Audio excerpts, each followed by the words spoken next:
Hey tubers, Bart coming at you in the new digs. Still got some tweaking to do to the man cave, but got a man cave back, so that is a win. So pretty excited about that. Got the display cases up, as always, struggling to figure out how I'm going to display and what I'm going to display. But an absolute first world problem. So a couple cards to show you. Really just checking in mostly. The moving okay. Did have a couple of collection casualties. I keep all the cards with me. Not gonna lie, I got a pull behind trailer or whatever, so the cards stay with me. But there's other items that you can't bring everything with you. You got to let the movers take some of it. And a whole box disappeared. So I lost it was about a 16 by 20-ish picture, and then it had the matting in the frame of Dwight Clark making the catch, and he had the inscribed, and he drew up the play, and then he autographed it. My wife got me that for an anniversary. That was gone. I don't know, it never really showed up in videos too much, but I had a 24 by 36 hand painting of Jerry Rice rookie card.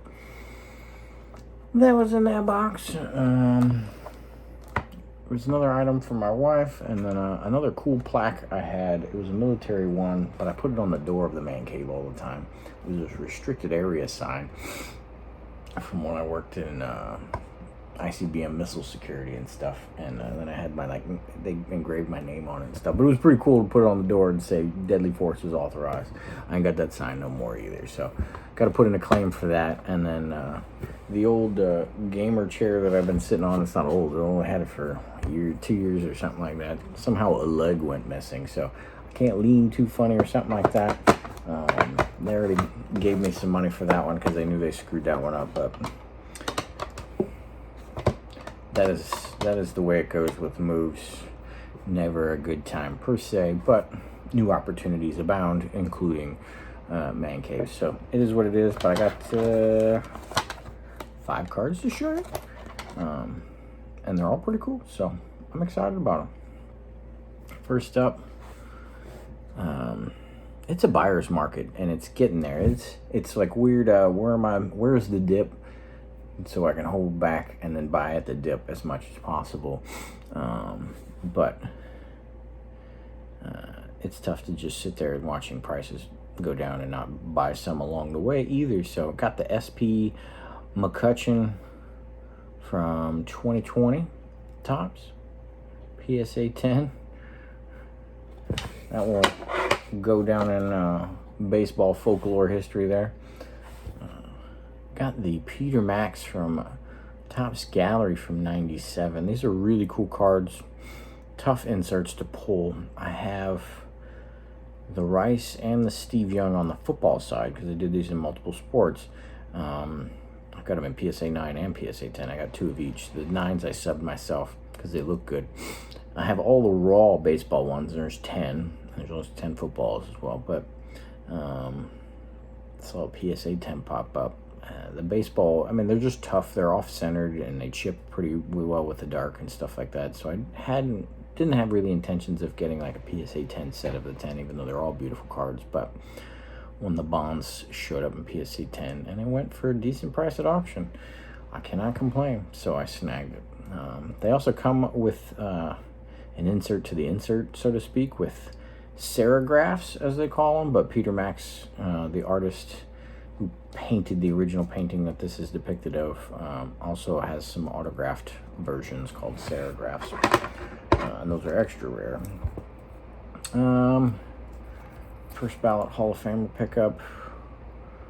I'm pretty into that set on the baseball and football side. A little bit farther on the baseball because it's a small set. It's only 54 dudes.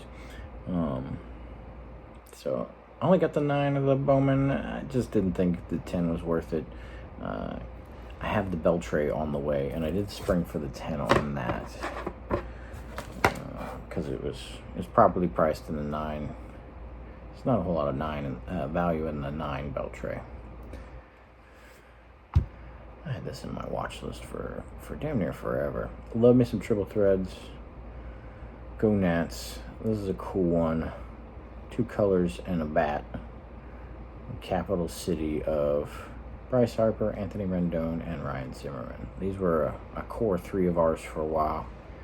Anthony Rendon, I apologize if you're an Angels fan, because he no longer knows how to play baseball, really, but he was pretty damn good for us, and that is a cool card out of 36. And then, nothing crazy as the last one, but 93 SP. I've never seen this in a PSA 10. I think it's Pop 6 or something like that. I had an 8 because I subbed it myself, because even the 9s were pretty rare. 9s have been popping up here and there, but I've just been waiting because I didn't feel like paying $50 for it. It's a set filler. I'd pay decent money for the 10, but not necessarily the 9. But did finally pick up the 9 for the right price. It goes to our first team All-Pro 49ers set, which I'm leading by a good bit. I like to keep that lead. It's one of my favorite sets.